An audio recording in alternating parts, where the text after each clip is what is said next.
Hello everyone, स्वागत है आप सभी का हमारी इस एप्टीट्यूड एक्सप्लेनेशन सीरीज़ में।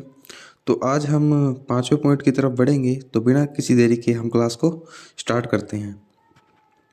Don't use the before the names of countries unless the name suggest that the country is made up of smaller units और कंस्टिट्यूएंट्स पार्ट्स। हम देखते हैं कि कई जैसे इंडोनेशिया है वो कम से कम 10,000 द्वीपों से बना है, जापान है और भी बहुत सारे देश हैं।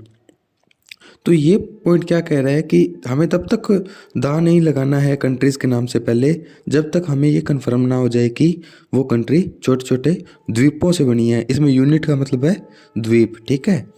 अब जैसे देखें, फ्रांस, इटली, चाइना, घाना और रिपब्लिक्स। तो इसके साथ अपने the France, the Italy, the China, the Ghana नहीं लगा सकते। रिपब्लिक का मतलब आप समझते होंगे, इंग्लिश के स्टूडेंट हैं, गणतंत्र, ठीक है। But the United states is one of the great world powers.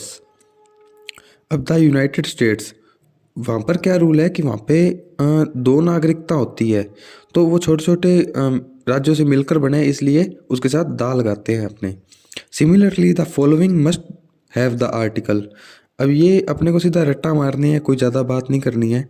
The United kingdom, the Soviet union, the USSR, the USA, the Netherlands, ठीक है।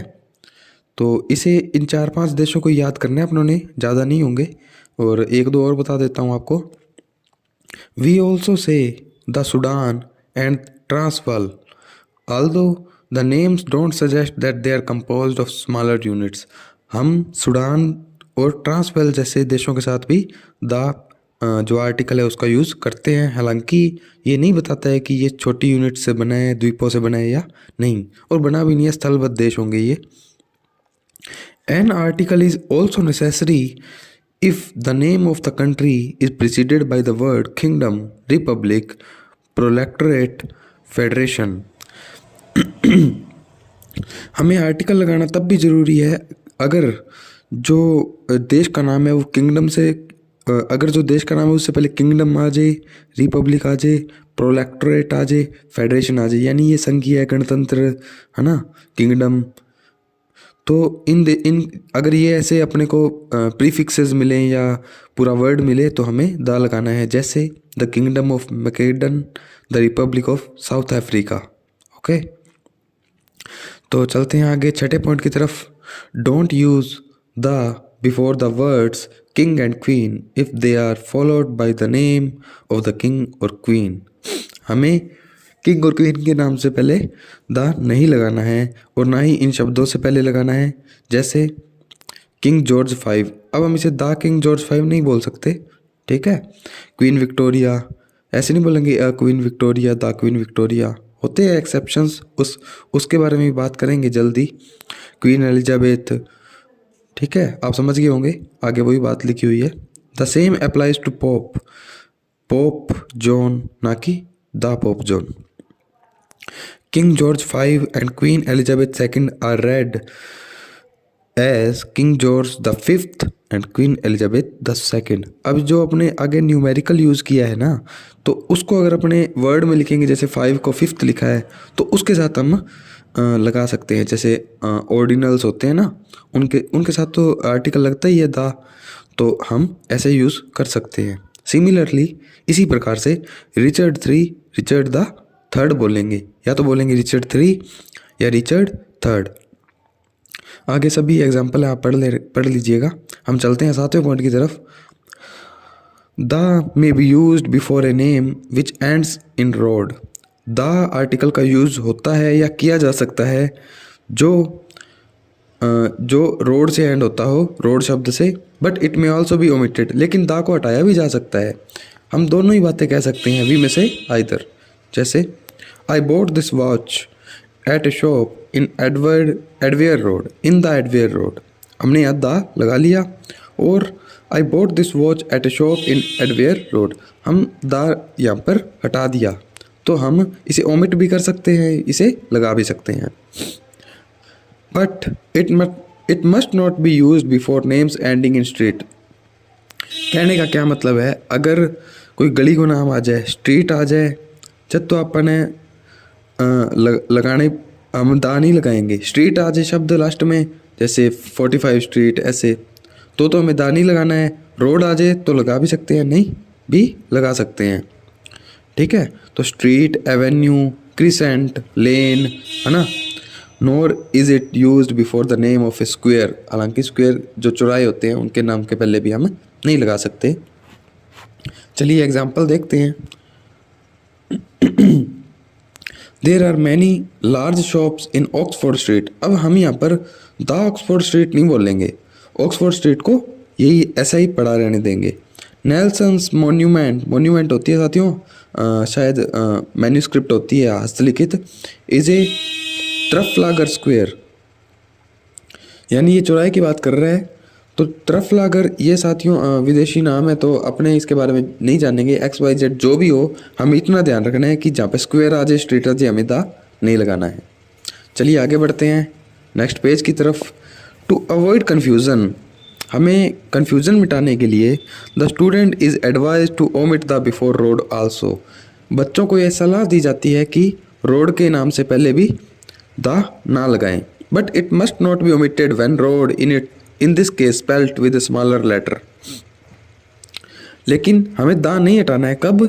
जब road in this case spelt with smaller letter, यानी जब capital letters का use ना होता हो। Is not part of the name, यानी वो किसी नेम ना बताती हो। अगर कैपिटल लेटर होता है, आप जानते हैं, पर प्रोनाउन बन जाता, वो नाउन बन जाता है, प्रॉपर नाउन, है ना। So but means the road that leads to, अगर कोई भी रोड का नाम, इसे ढंग से समझिए साथियों, अगर किसी रोड का नाम किसी सेंटेंस में उसका कैपिटल लेटर यूज़ हो रहा है ना, तो उसका मतलब वो नाम है। लेकिन अगर वो स्मॉलर लेटर यूज़ हो रहा है तो इसका मतलब है वो रोड कहाँ जाती है, तो वो बात बता रही है। तो वहाँ पर हमें दा लगाना है, कैपिटल लेटर प्रॉपर नाउन वाले में नहीं लगाना है, ठीक है। देख लेते हैं एक example. When you get to the outskirts of Dover take the London road, यानी वो रोड जो लंदन को जाती है। आई होप आपको समझ में आया होगा अच्छे से। बहुत अच्छे अच्छे कॉन्सेप्ट है साथियों, ध्यान से देखिएगा, दोबारा देखिएगा, खुद पढ़िएगा, लेकिन पढ़िएगा ज़रूर। 8वां पॉइंट है put the before nouns which name the inhabitants of a country collectively और as a community, but not before the names of their language. Okay, हमने भाषा के नाम से पहले आर्टिकल दा का यूज़ नहीं करना है, लेकिन हमने पूरी कम्युनिटी बताने के लिए, ठीक है, तो उसके साथ हम दा बना सकते हैं। जनरल सेंस में, कलेक्टिव बनाने के लिए, यूनिवर्सल बनाने के लिए, कुछ भी बोल दो, एक ही बात है सारी। जैसे अगर मैं बोलूँ इंडियन, तो वो भी यूज़ किया जा सकता है। अगर दा लगा दें तो भी यूज़ किया जा सकता है। जैसे द फ्रेंच, इसका मतलब है कि जो सारी कम्युनिटी है फ्रेंच की, उस सब की बात कर ली अपनों ने, और ये हो गया प्लूरल नाउन। अब दा लगाने के बाद कलेक्टिव बन गया ना। The French live in France and the Portuguese in Portugal, ठीक है। तो हम इसे फ्रेंच लिव इन फ्रांस नहीं बोलेंगे, क्योंकि फ्रेंच तो फिर सिंगुलर हो गया, हमें लिव्स करना पड़ेगा, इसलिए हमने पूरी कम्युनिटी बताने के लिए द आर्टिकल का यूज़ किया है, ठीक है। The Russians sent up the first earth satellite, the Russians यानी रशिया देश कह सकते हैं, या रशियन वैज्ञानिकों ने कह सकते हैं, कोई दिक्कत वाली बात नहीं है। Similarly the British, the English, the Chinese, the Germans, the Dutch, the Italians, the Indians. Got it.